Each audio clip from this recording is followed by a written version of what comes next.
Hello and welcome to the first episode of Your Basics.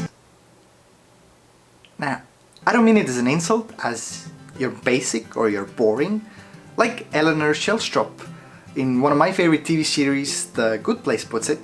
Your basic. It's such an awesome show. I mean, you gotta see it. If you bring it up in a party, we'd be instant friends. Like, who knew that philosophy can be so funny? But you see, I've twisted it to your basics, as in basic things that belong to you.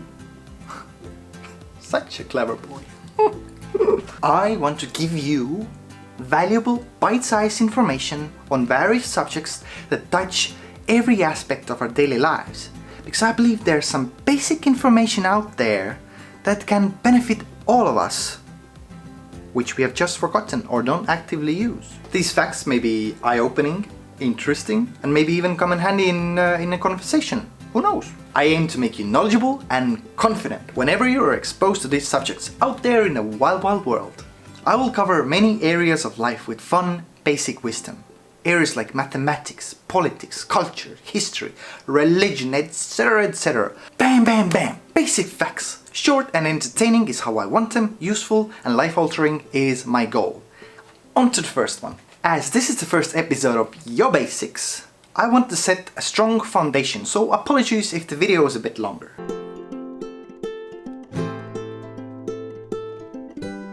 So here's my question. What is the point of cramming all this knowledge out there into your mind if you only forget it days later? What about these long night study sessions for a test the next day, only to lose all the information into the abyss of the minds after you're done? No point at all. So how can we remedy it? Strong foundation to our knowledge banks. You need to upgrade your memory. Yes! Memory training sets a strong base for our future episodes to rely on, and I will be referring to this episode pretty often. Let us begin. Fact number 1. You have short and long-term memory. Now we all know what a long-term memory is. Stuff can stay there for a long time, maybe your entire lifetime. Your name, your job, your wedding day. But in order for the information to get to the long-term memory, it first has to be picked up and processed by the short-term memory, or in the correct terms, a working memory. One problem is it only has a finite number of slots to hold all the new information in, controlled by your attention span. Another problem is that if the information is not being held in your working memory for an extended period of time, it is never sent into the long-term memory. It just disappears. In order to keep information in the working memory for longer, you need to, yep, you guessed it, work. Which brings us to the point number 2. Memory is a muscle, a ball of neurons which are forming links with one another. There's a saying, neurons that fire together, wire together. As you can exercise your muscles, you can exercise your brain by doing spaced repetitions. Like return to a subject you want to learn every 3 days, instead of doing it all at once during one day. The more you work on the information, the stronger the connections get, and the more likely it is to enter your long-term memory. But do not work too hard, because a sleep-deprived person cannot focus optimally and therefore cannot study efficiently. That brings me to the point number 3. Sleep is critically important for the memory. Yep, just like your body needs soft days to form new muscle tissue, your brain also needs time to build neural connections.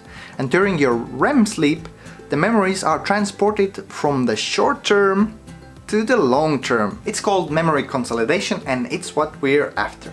So if you have a big test in the morning, don't study all night. Cram some 4 hours of sleep between the study sessions, and that's how you give yourself a slight edge. But don't get too distracted. And that brings me to the point number 4. See, multitasking is bad if you want to memorize stuff. Multitasking is just quickly switching your attention from one thing to another, and then your brain struggles to add anything to the long-term. What was it? Memory? It's like constantly hitting a reset button and wiping your working memory clean. Do one important thing at a time, instead of trying to absorb all the possible information out there. It's the quality of the information and not the quantity. 5. There are lots of tricks to help store information into long-term memory. Things called mnemonic devices. Now, M is silent. Now, mnemonic devices use vivid imagery and organization to help hack the memory.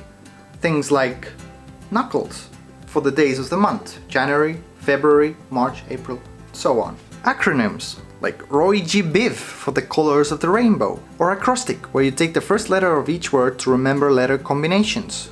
When I was learning guitar strings, for example, every good dog goes barking anyway. Or my very educated mother just served us 9 pizzas can help you recall the order of the planets. Images in your head like melancholy can be really sad melon. Music and rhymes can maybe help you recall some of the earliest memories. And rhyming itself is great. When did Columbus sail the ocean blue? It was 1492. Or chunking, where you take a long string and split it up. There are many tricks out there, and I want to make a dedicated list on my website one day if I get it online. It's in my to-do list pretty soon. But now I want to show you the best methods of learning, so off to the point number 6. So there are several ways to learn stuff efficiently. First method, read something new, then recall as much information as you can for at least 30 seconds and remember at least 3 points before moving on, and then just repeat the cycle. Now the second method is a bit more complex. First, take something you want to understand and read it, then write it out like you would want it to explain it to somebody quickly. Third, revisit the information if you get stuck. 4, simplify as much as you can, taking out all the complex stuff until even a kid can learn it. It's like using analogies. There's also a third method. As I spoke in my step number 2 where memory is a muscle, remember? I said you have to do spaced repetitions. Take something you want to learn, a language, algebra or calculus or history or whatever, and spread it out over the course of a month. Come back to the same points over and over again. Bump up those numbers, and enjoy not picking up your phone when somebody asks you a basic question. I've got also a bonus point for you, so point number 7.